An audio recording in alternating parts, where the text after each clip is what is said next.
없는 상처 만지시네. 나를 아시고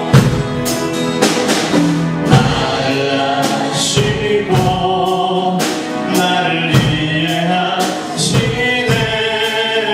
내 영혼 새롭게 세우. 주는 내 마음을 고치시고 주는 내 마음을 고치시고 볼 수 없는 상처 볼 수 없는 상처 만지시네. 나를 아시고 나를 이해하시네. 내 영혼 새롭게 세우시네. 할렐루야. 이 자리에 임재하신 하나님이 여러분들의 아버지심을 믿습니까? 그렇다면 여러분 끝까지 주님과 함께 걸어가길 소망합니다. 이 시간에 이어서 주와 함께 길 가는 것 힘차게 박수 치면서 찬양합시다.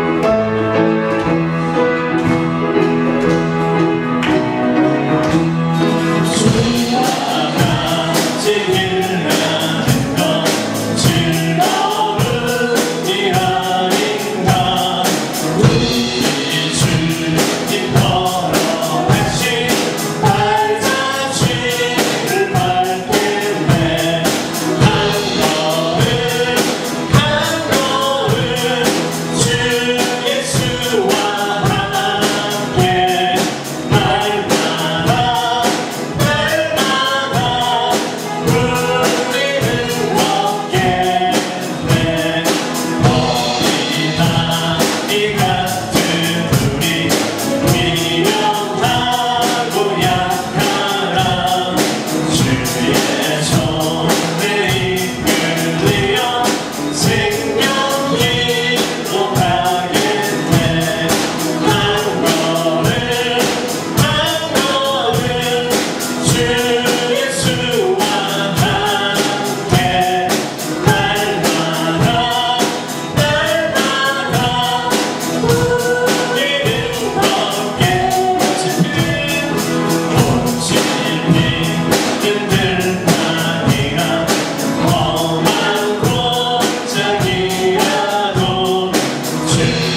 것이 아니라 매일매일 주님과 동행하는 우리의 삶이 되기를 원합니다.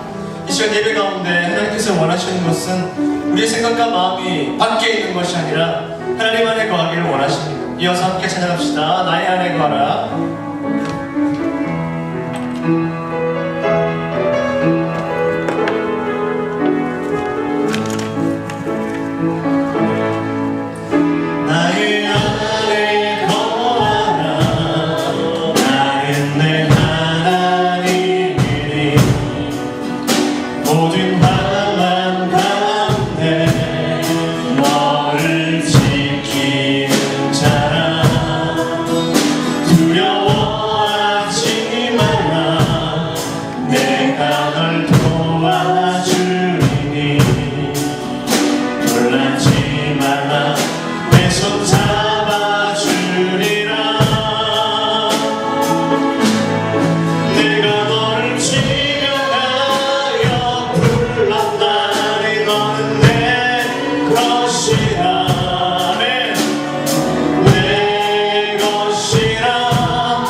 주의 성령님 우리를 인도하여 주시옵소서. 기도하겠습니다.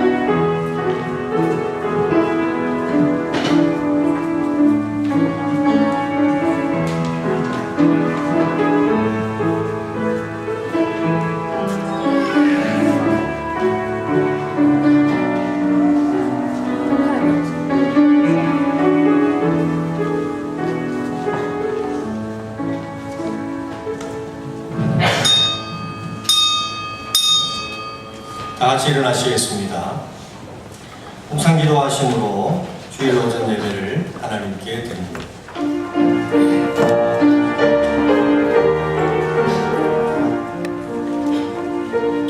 하나님은 지금도 예배하는 자를 찾으시나니 하나님께 예배하는 자는 영과 진리로 하나님께 예배할지니라. 아멘. 나는 전능하신 아버지 하나님이 천지의 창조주를 믿습니다. 나는 그의 유일하신 아들 우리 주 예수 그리스도를 믿습니다. 그는 성령으로 잉태되어 동정녀 마리아에게서 나시고 본디오 빌라도에게 고난을 받아 십자가에 못 박혀 죽으시고 장사된 지 사흘 만에 죽은 자 가운데서 다시 살아나셨으며 하늘에 오르시어 전능하신 아버지 하나님 우편에 앉아 계시다가 거기로부터 살아있는 자와 죽은 자를 심판하러 오십니다. 나는 성령을 믿으며 거룩한 공교회와 성도의 교제와 죄를 용서받는 것과 몸의 부활과 영생을 믿습니다. 아멘. 경배송 43장입니다.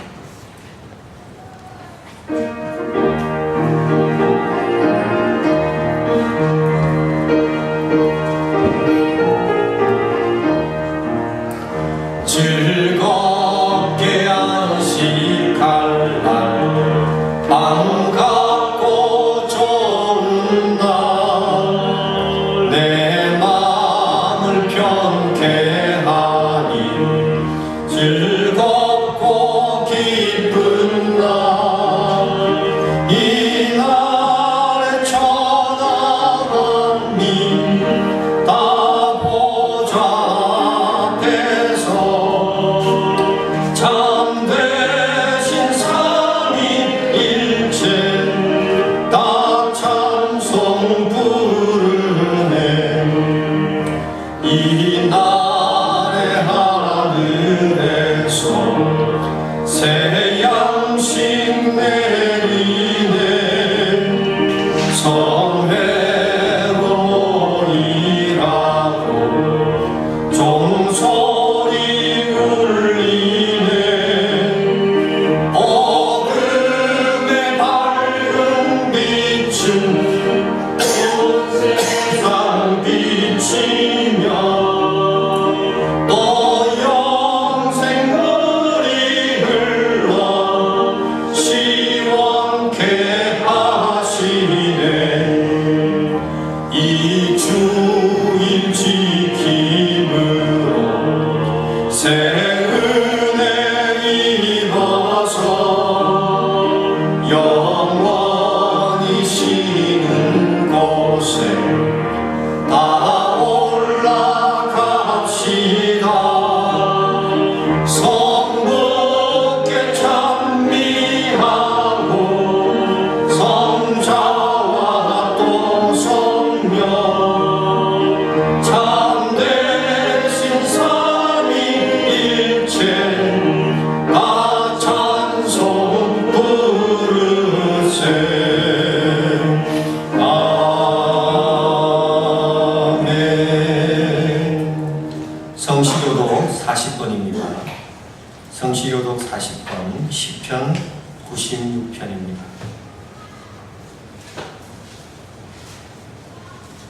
새 노래로 여호와께 노래하라. 온 땅이여 여호와께 노래할지어다.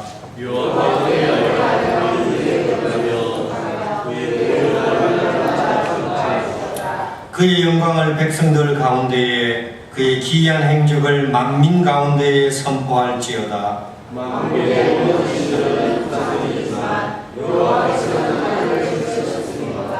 존귀와 위엄이 그의 앞에 있으며 아름답고 거룩한 것으로 여호와께 예배할지어다. 하늘은 기뻐하고 땅은 즐거워하며 바다와 거기에 충만한 것이 외치고 그때 숲의 모든 나무들이 여호와 앞에서 즐거이 노래하리니 그가 의로 세계를 심판하시며 그의 진실하심으로 백성을 심판하시리로다. 아멘. 앉으시겠습니다. 423장 찬송 부르신 후에 옥명숙 권사님 기도하겠습니다. 423장.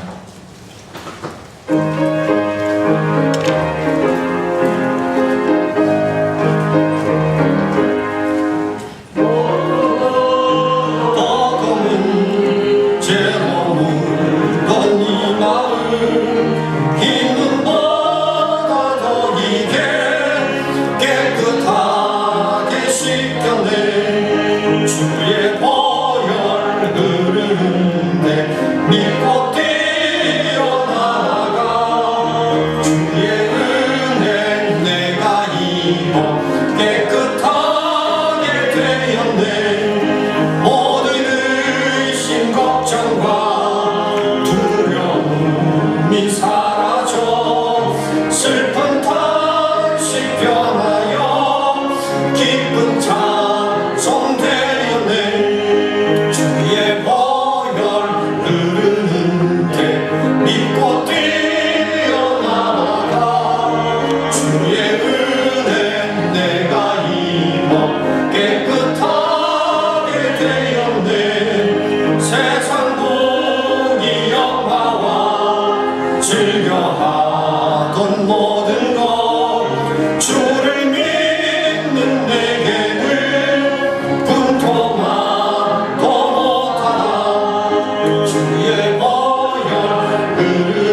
너무나 무더운 날씨입니다. 그 가운데도 우리를 건강하게 지켜주시고 예수님 십자가 보혈 앞에 나올 수 있게 하시니 감사합니다. 예수님, 우리를 사랑하시고 독생자를 주시고 우리에게 아버지 하나님 십자가의 보혈 앞에 우리의 모든 죄와 허물을 나와서 고백하고 주님을 나의 구주로 영접하면 죄 없다 하시고 용서하시고 우리를 깨끗게 하시는 주님 너무나 감사합니다. 오늘도 우리의 허물과 죄를 가지고 주님 앞에 나왔습니다. 우리의 부족함을 고백합니다. 예수님 십자가의 보혈로 우리를 깨끗게 하시고 정결케 하여 주시옵소서. 아버지 하나님 감사합니다. 그 많고 많은 사람들 가운데서 우리를 지명하여 불러주시고 택하여 주셔서 아버지라 알게 하시고 아버지라고 부를 수 있게 하시는 특권까지 주셨습니다. 예수님 너무나 감사합니다. 우리의 삶과 우리의 생활과 우리의 환경을 하나님 앞에 올려드리는 삶이 되게 하여 주시옵시고 아버지의 영광을 위하여 우리가 쓰임받는 자들이 되게 하여 주시옵소서. 특별히 아버지 하나님 아브라함 교회를 사랑하시고 이곳에 제단을 세워주셨습니다. 한 영혼을 천하보다 귀하게 여기시는 주님 아버지 하나님 생사복을 주장하시는 하나님 아버지 우리 아브라함 교회 온 성도들 아버지 하나님 심령과 가정과 아버지 하나님 자녀들 위해 하늘의 복을 내려 주시옵시고 하나님을 믿는 자녀들이 다 잘 되어서 복을 받아서 하나님 앞에 영광 돌리는 사람들이 되게 하여 주시옵소서. 사랑의 예수님 특별히 간구합니다. 아버지 지역 땅이 부흥되어야 되겠습니다. 이 진주 땅이 부흥되어야 되겠습니다. 믿음의 적은 숫자들이 있습니다. 그러나 아버지 의인 한 사람으로 인하여 아버지 소돔 고모라를 멸하실 때에 롯을 구원하셨던 것처럼 이 아버지 진주 아브라함 땅에 아버지 하나님 이 땅에 하나님의 종들이 나와서 기도할 때에 이 진주 땅을 구원하여 주시옵시고 또한 나라와 민족을 구원하여 주시옵시고 세계 열방을 품고 나갈 수 있는 지도자들이 이 재단에서 일어나게 하여 주시옵소서.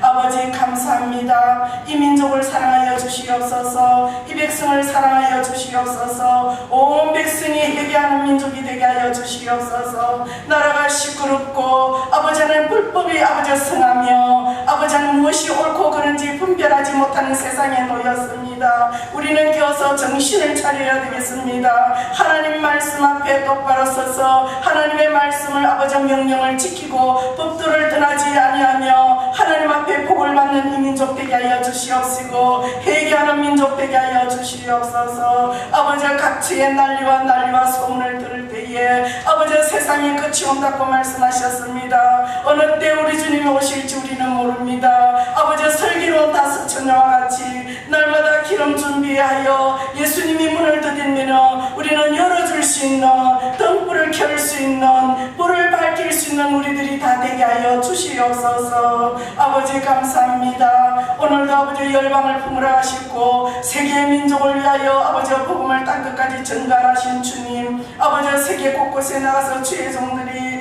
아버지 하나님의 말씀 들고 외칩니다. 저들의 수고가 헛되지 않게 하여 주시옵시고 저들이 가는 곳곳마다 예수님의 이름이 전거되어지며 하나님이 살아계심을 나타내시옵시며 온 나라와 민족이 회개하고 돌아오는 놀라운 축복의 이 나라 이 민족 온 세계 열방이 되게 하여 주시옵소서. 아버지 감사합니다. 아브라함 교회 우리 성도들 아버지 특별히 아버지 은혜를 입혀 주시옵시고 아버지 하는 사업 위에 복을 더하여 주시옵소서. 하나님의 교회를 세우기를 원합니다. 하나님의 교회가 양식 있기를 원합니다. 하나님의 교회가 아버지 하나님 담장을 넘겨서 많은 사람들에게 구제하는 손길이 되기를 원합니다. 그리하여야 되기에 우리 교인들이 다 복을 받아야 되겠습니다. 아버지 하나님 땅의 복과 하늘의 복을 허락하여 주셔서 믿음의 큰 복을 허락하여 주셔서 하나님의 사역을 일하는데 부족함이 없게 하여 주시옵소서. 아버지 이 시간에 나오지 못한 성도들 있습니까? 어느 곳에 어느 장소에 있습니까? 저들이 하나님 앞에 무릎 꿇고 예배할 때에 야곱이 도단을 쌓고 예배한 것처럼 저들의 예배 자리에 하나님 임재하여 주시옵시고 아버지 저들 예배를 기쁘게 받아 주시옵소서. 아버지 다니엘 세우신 박광승 목사님 성령 충만한 종으로 세워주시옵시고 말씀을 들고 태어나실 때에 그 말씀이 옥토밭에 떨어져서 백배의 결실하는 놀라운 은혜의 말씀이 되게 하여 주시옵소서. 그 말씀으로 먹고 마시며 생수가 강같이 재단에 흘러서 우리의 발을 적시고 우리의 몸을 적시고 우리가 넘치는 놀라운 성령의 역사가 일어나게 하여 주시옵소서. 다니엘 시오신 목사님 아버지의 영육간의 강건함을 허락하여 주시옵시고 가정에도 하나님 아버지의 복을 다하여 주시옵소서. 하나님의 말씀을 전가하는데 거치는 돌이 없게 하여 주시옵시고 모든 것을 아버지 하나님의 뜻 안에서 아름답게 이루어질 수 있는 귀한 종 되게 하여 주시옵시며 오늘도 말씀을 선포하실 때에 하나님의 말씀이 물송이같이 타는 놀라운 은혜의 복을 입혀 주시옵소서. 사랑의 예수님 감사합니다. 우리 예배를 하나님 앞에 아벨과 같은 산제사가 되게 하여 주시옵시고 성령님이 함께 하시옵시고 하나님 홀로 아버지 하나님이 영광을 받아 주시옵소서. 사랑 많으신 예수님의 이름으로 감사하며 기도드렸습니다. 아멘.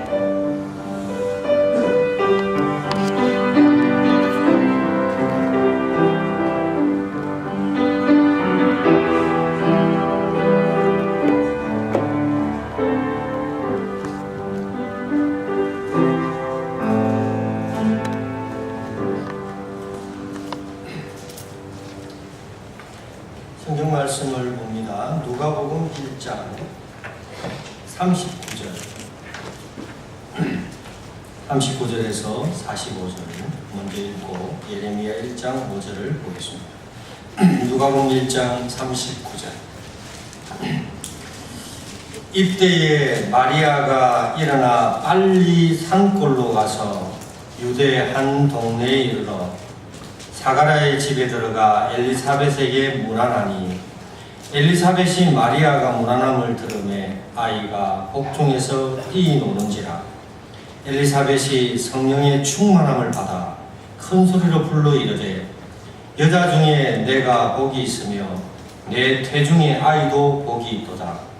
내 주의 어머니가 내게 나오니 이 어찌 된 일인가. 보라, 내 문안하는 소리가 내 귀에 들릴 때에 아이가 내 복중에서 기쁨으로 뛰노락도다. 주께서 하신 말씀이 반드시 이루어지리라고 믿은 그 여자에게 복이 있도다. 아멘. 표시해 두시고요. 다시 예레미야 1장 5절의 말씀으로 넘어갑니다. 예레미야 1장 5절 구약성경 1050조 예레미야 1장 5절 한 목소리를 읽어보겠습니다. 구약성경 1050쪽 예레미야 1장 5절입니다.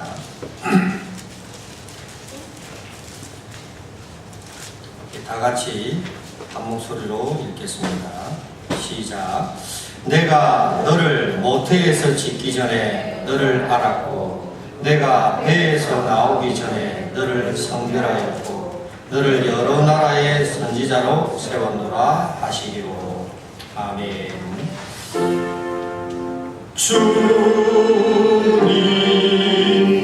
우리의 마음을 여시어 말씀을 깨닫게 하옵소서.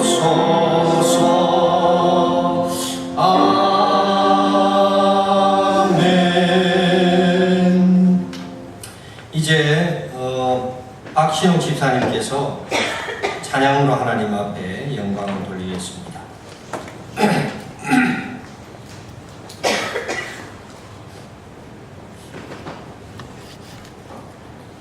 의자 안 앉으시고 우리 하와이 다녀오시고 거기 라디오 방송에 출연을 하셨습니다. 그리고 또 오늘 하나님께 특성으로 영광을 돌립니다.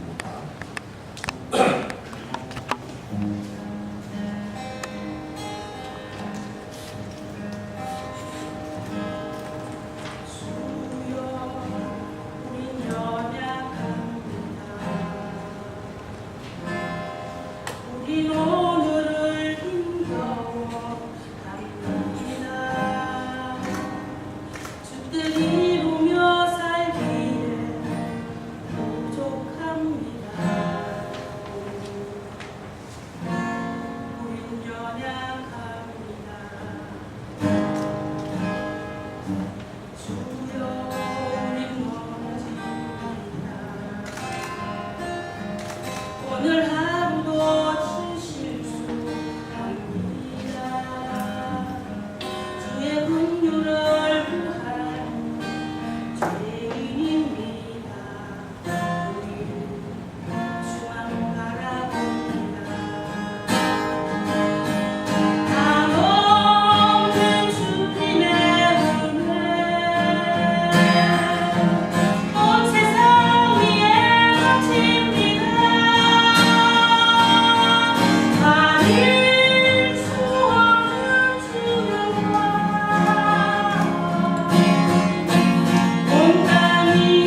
딸이 하와이에서 선교 사역을 하고 계신데 사이랑 즐거운 시간 보내고 오셨습니다.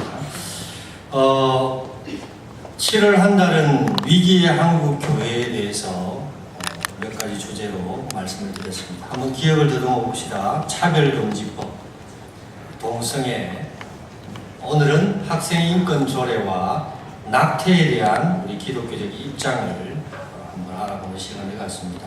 사실 여러분들이 교회를 나왔기 때문에 이런 말을 들을 수 있는 겁니다. 일반인들은 그냥 감정적으로 텔레비전에 나오는 걸 보고 동조하고 이유도 없이 따르지만, 그래도 우리 교회 오시는 분들은 이 예배당에서 판단할 수 있는 자료와 근거와 논리를 제공해 주기 때문에 여러분들이 꼭 제가 하는 말을 공감하라 그런 의미라기보다 알고 생각해보라, 그리고 판단해보라, 그리고 성경의 입장은 이렇다 하는 것을 말씀해 주는 거니까 참고하셔서 여러분 판단하시고, 또 주변의 사람들에게 여러분이 정리한 내용들을 또 알려주고 토론하는 그런 좋은 시간이 되기를 바랍니다. 오늘은 학생인권 조례에 대해서 간단히 말씀드리고 낙태에 대해서 말씀을 드리려고 합니다. 여러분, 학생에게 인권을 보장하는 조례를 만든다. 이것은 물론 지방자치별로 조금씩 내용이 다릅니다. 그러나 핵심 사항은 거의 대동소이합니다. 좋은 말입니다. 인권, 자유, 평등, 공동분배, 다 좋은 말입니다. 여러분, 이 세상에 가장 좋은 제도는 사회주의, 공산주의입니다. 왜? 같이 일하고 같이 나누자. 그러나 실질적으로 사회주의, 공산주의는 되려 사람을 억압하고 인권을 무시하고 독재가 이루어지고 수많은 사람이 이름 없는 곳에서 감금되어서 죽어가고 있는 것이 사회주의고 공산주의입니다. 지금 중국에서도 일부 학생들을 중심으로 시진핑 주석의 독재를 반대하는 운동이 일어나고 있습니다. 얼마 되지 않으면 우리가 5.18, 4.19 이런 것을 경험한 것이 곧 중국이도 경험하게 될 거예요. 왜? 사회주의와 공산주의가 좋은데 막상 살아보니까 아니더라는 것입니다. 말 그대로 학생 인권 조례도 말을 하나 놓고 보면 참 좋은 말인데 그 좋은 말 뒤에 숨어있는 독소 조항을 우리가 알고 대처해야 하는 것입니다. 지금 한국의 인권 조례가 통과한 자치단체는 경기, 광주, 서울, 전북, 현재는 4개 지방자치단체에서 인권 조례가 통과된 상태입니다. 이것이 이렇게 가시적으로 통과가 된 것은 2010년부터 진보 교육감이 당선된 이래로 급물살을 타서 지금은 강원도, 부산, 경남, 대전, 전남 등지에서 아주 적극적으로 인권조례를 시행하려고 교육감과 진보단체들 또 진보 선생님들이 앞장서고 있습니다. 이 인권조례의 핵심은 이렇습니다. 학생들의 자기 결정권을 보장하면서 교사들의 개입을 최소화시켜서 학생 개개인의 개성을 잘 표출해서 훌륭한 사람으로 만든다라는 것이 그 골자입니다. 교사의 개입을 최소화해서 학생 스스로가 무언가를 스스로 결정하게 해서 각자의 개성을 살려가지고 훌륭한 인물로 만든다. 좋은 말입니다. 그런데 구체적으로 들어가 보면 이러한 내용 속에 엄청난 독소 조항이 있다는 것입니다. 그래서 세부적인 내용을 소개하면 교사는 학생을 훈육할 때에 직접 간접적인 체벌을 할 수 없다. 학생은 임신과 출산, 성적인 지향성, 내가 성적으로 남자지만 남자를 좋아한다라고 하는 지향성을 밝힐 수가 있고 나의 성적인 정체성을 가질 수가 있다. 물론 가지고 있습니다만 동성애나 뭐 트랜스젠더나 레즈비언 이런 개념입니다. 그리고 사상과 정치적인 의견을 이유 없이 차별받을 필요가 없다. 그리고 자율학습과 방과후 수업 이런 것들, 복장이나 두발, 용모 이런 것에 대해서 자율권을 가지고 개인 수첩을 사적인 사유로 열람 못하도록 하는 권리가 있다. 그리고 반성문을 쓰게 하거나 서약서를 강요하거나 진술할 수 없다. 그리고 성소수자인 학생에게 별도의 진로와 취업 프로그램과 상담 프로그램을 지원받을 수 있다. 이렇게 이야기합니다. 좋은 이야기죠, 그죠? 구구절절히 맞는 이야기들이 있습니다. 그런데 여러분, 이러한 인권조례의 핵심의 단어는 바로 인권입니다. 학생의 인권을 보장해주자는 게 인권조례의 핵심인데, 그러면 역으로 말씀을 드려봅니다. 그러면 그 학생의 인권을 줄 수 없는 교육법은 반인권입니까? 상대방이 싫어한다라고 하는 것이 그 싫어하게끔 하는 것에 사람에게 과연 잘못이 또 있느냐라는 말을 할 수 있는 거예요. 예를 들어서 식당에 가서 아이가 떠드는 것을 보고 어른이 어이 아줌마 젊은이 자네 아이 좀 조용히 시켜 이렇게 말한 것에 대해 기분 나빠해서 고발을 했다고 손치면 그 아이의 인권을 존중해주지 않은 어른이 되어버리는 수 있느냐는 것입니다. 인권이라는 미명하에 인권을 보장해주지 않는다라고 고발당한 사람은 반인권자이냐 라는 거죠. 선생이 학생에게 훈육하느라고 뭐 말을 했는데 학생이 기분 나빠서 고발을 해버리면 그 선생은 인권을 모르는 선생이냐 하는 것이다. 즉 다시 말하면 학생 인권을 강조하기 위한 조례가 선생의 인권은 그러면 어떻게 하겠느냐는 거죠. 그리고 학생이 싫어하는 내용을 말한 사람은 인권이 없는 사람이냐라고 했을 때 결론적으로 학생 인권 조례는 다른 사람의 인권을 침해하는 독소 조항이 있다. 그런 이야기로 반문해 볼 수 있다는 것이 우리가 한 번쯤 생각해야 될 사안입니다. 서울 자양동 근대 4대 부고에 다니는 정한일 군이 19살인데 이 학생이 학생인권조례는 실패작이라고 하는 고백을 했습니다. 그러면서 그가 이런 사례를 이야기했습니다. 영어 선생님이 하루는 단어 시험을 치르기 위해서 시험지를 나누어주고 학생들에게 이런 말을 했습니다. 여러분 몇 개 이상 틀리면 혼나는 줄 아십시오. 그러면서 학생들에게 시험을 치기 위해서 종이를 나누어줬습니다. 그때 한 학생이 손을 번쩍 들면서 선생님 우리는 인간답게 살 권리가 있습니다. 시험 좀 틀렸다고 혼날 이유가 없습니다. 저희들은 시험을 안 보겠습니다. 이렇게 데모를 했답니다. 그러니까 옆에 있던 애들이 와 하고 같이 데모를 하는 바람에 선생님이 어쩔 줄 몰라 하다가 시험지를 회수하고 교실을 뛰쳐나가 버렸다는 것입니다. 그러면서 정한일 군이 이렇게 이야기합니다. 나는 시험 볼 권리가 있다는 겁니다. 그런데 왜 그 아이가 시험 안 보겠다고 그러는 바람에 나는 왜 시험 못 보느냐? 그럼 나는 뭐냐? 이렇게 항의를 했다는 것입니다. 서울 신대방동에 있는 대방중학교 교무부장이 이창희 선생님인데 이창희 선생님이 2012년 인권조례가 통과한 이후로 교사직을 그만두고 싶은 생각이 하루가 멀다 하고 떠올랐다고 합니다. 그의 말은 중학교 아이들이 교사들에게 욕을 하는 것은 다 많은 사람인 겁니다. 체벌을 금지했다는 이유로 학생들에게 선생님이 밖에 나가서 서 있어 이렇게 말을 하면 아이가 나가면서 이 시발 새끼 이런다는 겁니다. 그것도 여학생이에요.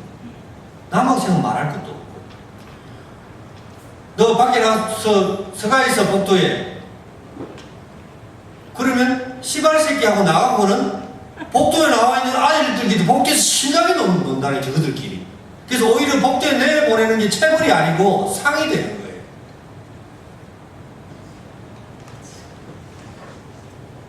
그러니까 학생 인권 조례를 공부하고 그것이 있다라는 걸 아는 학생들이 그것을 오히려 되려 악용을 해가지고 선생님들에게 욕을 하는 것은 그냥 다반사라는 것입니다. 수업 시간에 소란을 피운다고 통제를 하면 오히려 선생님에게 대어들거나 야단을 피고, 잠을 자는 아이에게 일어나라고 이야기를 하면 선생님 나에게 잠잘 권리가 있습니다 이렇게 이야기하면서 잠을 자본다. 그러니까 어디서 어떻게 배웠는지 인권이라는 것을 좋은 건 알아가지고 나도 잠잘 권리가 있다라는 말, 맞는 말이잖아요. 잠잘 권리가 있죠. 그렇지만은 상대방을 깨울 권리는 없을까요? 여러분의 자녀가 야 학교 가라 이러면은 벌떡 눈을 뜨면 엄마 나에게 잠잘 권리가 있어 이러면 여러분 얼마나 황당하겠습니까? 그럼 여러분 어머니로서 아이를 깨울 권리가 없을까요? 아이를 깨울 권리가 없다면 부모가 아닌 겁니다. 왜? 내 자식이 아니면 깨울 이유가 없으니까. 내 자식이니까 깨우는 것이고 내 학생이니까 깨우는 것입니다. 이렇게 학생 인권 조례의 부작용이 비일비재한데 우리나라는 아직도 민주화된 지가 얼마 되지 않았는데 미국은요 그래도 민주주의의 발상지이기 때문에 200년 역사를 가지고 있습니다. 이 미국은 학생 인권 조례가 우리하고 다 달라요. 학생들이 지켜야 할 권리도 인권 조례 안에 있어요. 선생님의 말을 들을 권리, 타인의 수업을 방해해서는 안 될 권리, 이런 것들도 인권 조례 안에 들어가 있다는 겁니다. 그런데 우리는 선생님의 보호할 권리는 일절 없고 학생들만 보호할 권리로 무장한 상태로 인권 조례를 강요하다 보니까 선생들이 수업을 할 수 없다. 그래서 심지어 마이크 없이 수업을 할 수 없을 정도로 소란을 피우는 애들이 많다 보니까 선생님들이 자기 돈을 사가지고 가이드가 차고 다니는 마이크 있잖아요. 그걸 사서 강의를 해야 된대. 예전에는 조용히 해 그러면 학생들 조용히 하고 말을 들으면 요즘 조용히 해도 떠들어버리고 공부할 애는 공부해버리고 안 할 애는 아예 막 안 해버리는 이런 사태가 발생을 한다는 겁니다. 그래서 학생인권조례의 문제점은 첫째는 교권이 침해당해서 결국은 학생들에게 피해가 가는 겁니다. 학생들. 얼마 전에 최근 뉴스인데 선생님이 고등학교 수업에 고시가를 가르쳤는데 그 고시가에 보면은 이런 성적인 표현을 하는 부분이 있어서 선생님이 그걸 그대로 이렇게 표현을 했답니다. 그런데 이 학생이 집에 가가지고 엄마한테 이러는 바람에 엄마가 고발을 해서 선생님이 잡혀갔답니다. 교과서에 있는 내용을 설명을 했는데 그 표현이 아이에게 혐오스럽다는 이유로 학부형이 오히려 고발을 해버린 거예요. 그래서 국어 선생님이 경찰서 가서 조사를 받고 나왔습니다. 그러면 도대체 선생님이 뭘 어떻게 가르치는 겁니다. 10명 중에 1명이라도 기분 나쁘다고 핸드폰으로 저장하거나 아니면 듣기 싫다고 선생님이 듣기 싫은 말을 했다, 혐오스러운 말을 했다고, 성적인 주행을 했다고 이렇게 고발을 하면 그냥 잡혀 들어가는 겁니다. 그래서 학생 지도가 불가합니다. 교권이 침해되고 학생 지도가 불가합니다. 학생들 중에 문신을 새기고 피어싱을 하고 염색을 하고 화장을 하고 이런 것들을 금지할 수 없습니다.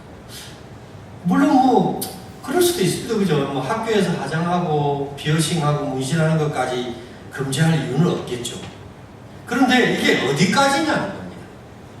학생 지도가 안 되는 것입니다. 여러분 놀라지 마십시오.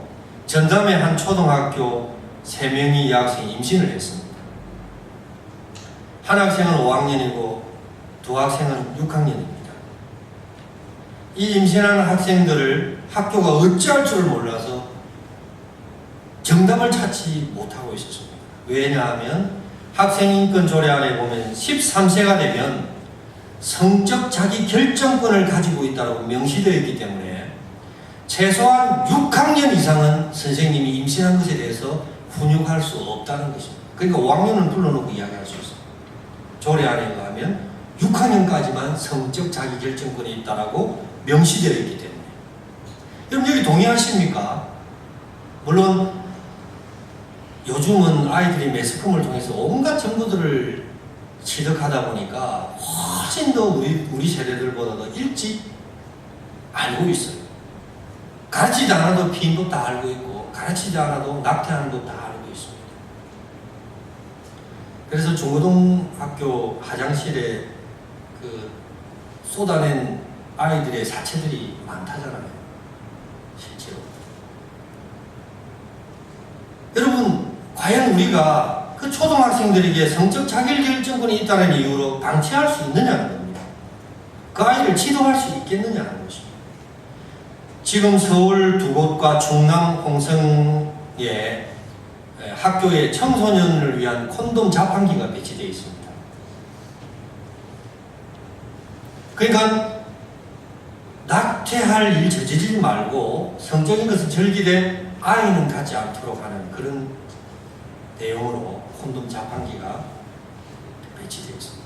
이제 앞으로 최소한 고등학교 이상인 학교에는 이런 시설들이 그냥 있을 거예요. 기본적으로 우리 심장 박동기 있듯이 소화기 있듯이. 물론 시절이 예전과는 달라서 이런 말을 하면 고리타분하게 들릴지 모르겠지만 과연 이것을 우리가 존중할 수준으로 내버려둬야 되는가 아니면 훈육해야 되는가를 생각해야 될 때가 되었다. 그런 이야기입니다. 최근 학생들 간의 성폭력 사건이 130% 증가했다고 통계가 나와 있고 학생들 간의 동성애가 만연했다는 것입니다. 여러분, 학생들 간의 동성애는 좀 문제가 있습니다. 무슨 문제가 있냐면 여러분, 학생들 간에는 우정이라는 게 있어요.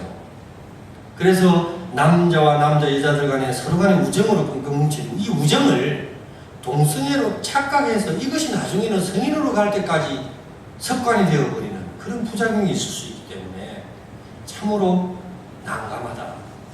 2017년 8월에 인권 조례 때문에 남편을 잃은 강하정 씨의 예를 들겠습니다. 전북 모 중학교인 강하정 씨의 남편이 학생이 성추행범이라고 신고했는데 그게 나중에 거짓말로 신고했다.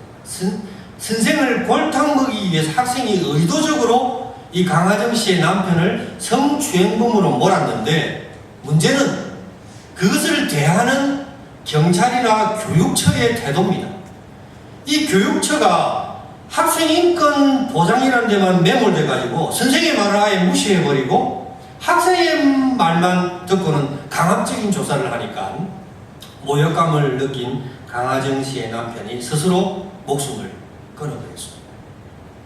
목숨을 끊어버리니까 교육처에서 깜짝 놀라서 조사를 면밀히 해보니까 학생이 새빨간 거짓말로 선생을 골탕을 먹였던 것입니다.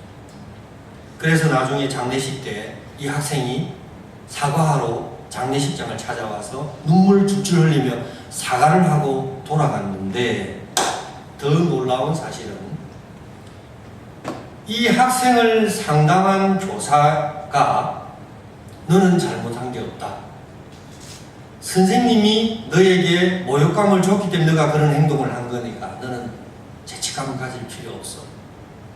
이렇게 상담교사가 인권조례를 되면서 학생을 위로하고 교육을 했다는 것입니다. 그 이후로 학생의 태도가 돌변해서 나는 잘못한 게 없다. 나는 내 인권을 찾았을 뿐이다. 이러면서 그 선생의 죽음에 대한 정반대되는 입장으로 돌변한 사건이 일어났다는 것입니다.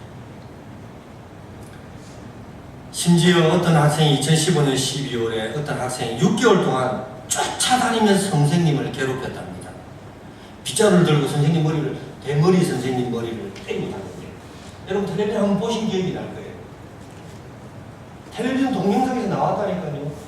그 나이롱 빗자루 가지고 대머리 선생님을 쫓아가면서 때리고 선생님이 옆에 친구들 웃어서 하면서 그렇게 6개월 동안 때렸다는 겁니다. 침도 뱉고 밀치고 6개월 동안. 왜? 인권조례라고 하는 그걸 빌미로 배경으로 학생들이 그런 행동을 했다는 겁니다. 네 번째로 인권조례안은 이단과 우리 기독교적 입장에 이단이냐 사입이냐에 대한 비판을 아이에게 하면 잡혀 들어갑니다.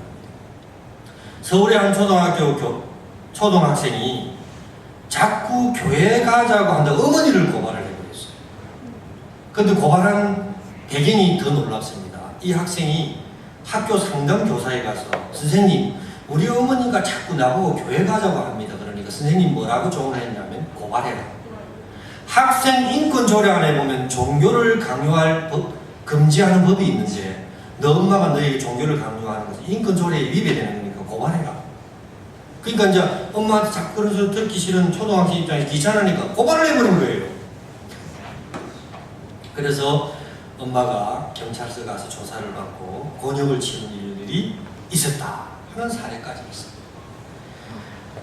여러분, 결국 우리가 지금 생각해야 될 것은 아무리 내용이 좋아도 그 내용을 악용할 수 있다는 걸 생각하면 학생 인권 조례가 얼마나 무서운 법인가를 알 수가 있는 거예요. 왜? 학생들은 내용도 모르고 인권 이런 말만 고지 듣고는 그걸 악용해버린다. 뿐만 아니라 학생 인권 조례가 통과한 지역의 지방자치대의 학업 성취도를 보니까 전국에서 꼴등이라는 거예요. 학생 인권 조례가 통과된 지역의 학생들의 학업 부진도는 전국에서 1, 2, 3등을 하더라고요. 서울 1등, 전북 2등, 경기도 4등, 광주 7등. 대부분의 학교들이 인권 조례가 통과한 지방자치대입니다. 왜? 학생들이 공부하라고 강요를 하면 학습 부진아들이 그걸 거부한다는 것이죠. 그래서 지금 우리 경남도 학생 인권 조례안을 통과시키기 위해서 교육감이 발벗고 나서고 있는데 지금 기독교회 시민단체들이 반대를 하고 있습니다. 죄송하게도 지금 경남은 전국 학업 성취도 꼴찌입니다. 학업 성취도. 그런데 인권 조례까지 통과가 되면 지금 인권 조례 경남은 많이 저지를 시켰어요. 우리 기독교계나 시민단체 학부모들이 저지를 하고 가톨릭에서도 그러고 기독교에서도 그러고 또 시민단체나 학부모단체에서도 안 된다. 그런데 교육감이 그걸 공약으로 내세웠어요. 그래서 여러분, 교육감이 누구냐가 따라 제가 말씀하는 게 아니라 일단은 지금 교육감은 인권조례를 적극적으로 추진하려고 발벗고 나서는 교육감이라는 사실은 아셔야 된다 하는 말씀드립니다. 누가 저를 고발하면 제가 잡혀들어가요. 여기부터. 그래서 학교에서 선생님이 신천지 다니는 아이를 불러놓고 얘 너 신천지 가지마, 그거 가면 안 돼 이렇게 이야기하면 걔가 만약 고발을 하면 선생님 잡혀들어가요.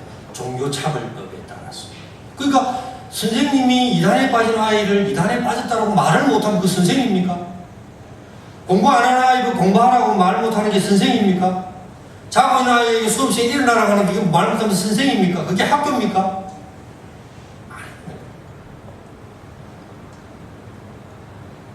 자, 이렇게 하고 이제 낙태에 대해서 동영상을 한번 보여줄 수 있을까요? 동영상을 보기 전에 제가 동영상 나오기 전에 말씀을 드립니다. 오늘 성경 말씀에 보면 예수님을 잉태한 마리아가 이모 집에 인사를 갑니다. 이모도 임신을 했어요. 예수님이 동정녀를 임신하기 6개월 전부터 이모가 임신을 했는데 이 임신한 이모에게 마리아가 가니까 임신한 이모의 태중에 있는 세례요한이 막 발부둥을 치면서 반갑게 마리아를 맞이하는 내용이 오늘 본문의 말씀입니다. 그건 무슨 말이냐면 태중에 있는 아이가 인격체라는 겁니다. 기뻐할 줄도 알고 슬퍼할 줄도 알고 반가워할 줄도 알고 또 형의 뒤꿈치를 잡고 나올 줄도 압니다. 지 밖으로 챙길 줄도 알아요. 태아가. 그걸 지금 말씀합니다. 그래서 오늘 예레미야에 보니까 하나님이 태중에서부터 나를 지었다. 그리고 내가 배에서 나오기 전부터 너를 성별하였다 그랬습니다. 한번 보겠습니다. 이거는 유도 아닙니다. 이거 뒤에 있는 내용은요, 간호사가 태중에 있는 아이를 낙태를 전문하는 간호사의 이야기를 들으면 정말 잔인합니다. 소리 크게 해주시죠. 네, 한번 7분간 듣고 제 설교보다 이게 더 나을 겁니다.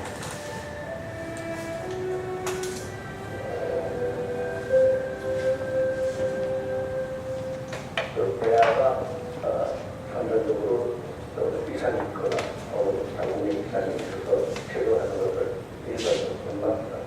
자기 아기를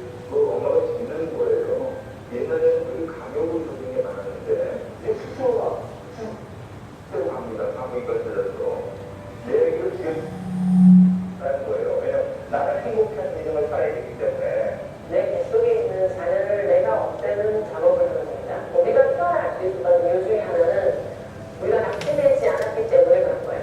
성경은 태아가 수정되는 순간부터 완벽한 인격이에요.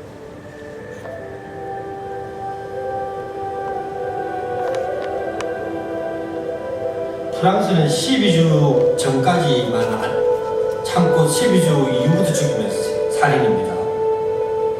그러니까 12주 전에는 생명이 아니라는 거죠.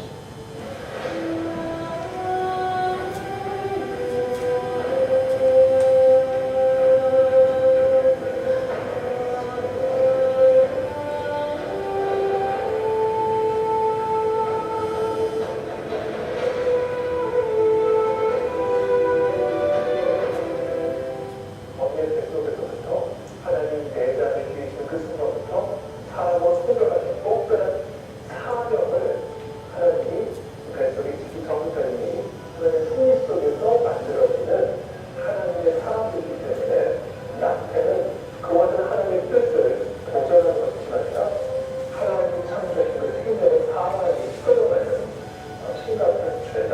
예수님은 가장 작은 자에 대한 것이 곧 내게 하는 것이라고 말씀하시거든요. 이 시대에 가장 작은 자가 태아입니다. 그 태아를 낙태케 하는 것은 살인하지 말라는 육계의 명을 어기는 것이고 창조의 하나님을 대적하는 것입니다.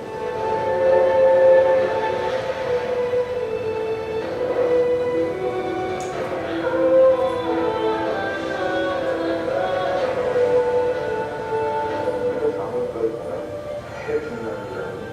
그 어버에서 나오는 그 전장에 바로 기억해 있는 것이 얼마나 시비를 더우고 얼마나 어머니고 하나님 나라가 너무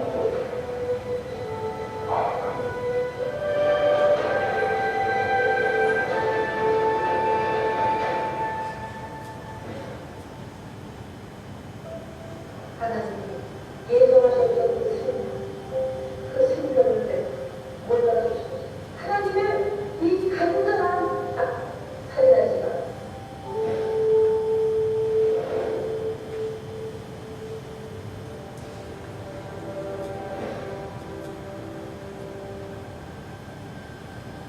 그 1973년도에